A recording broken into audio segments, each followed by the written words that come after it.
உன்னை பார்த்து ஆசைப்பட்டேன், அத பாட்டில் சொல்லிப்பட்டேன்.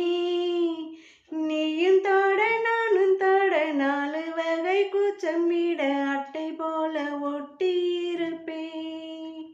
இந்த காதல் பொல்லாதது, ஒரு காவல் இல்லாதது. ஊதக்காத்தில் வஞ்சி மாது ஒத்தையில வாடும்போது போர்வை போல பொத்தி அணைப்பேன். 6 7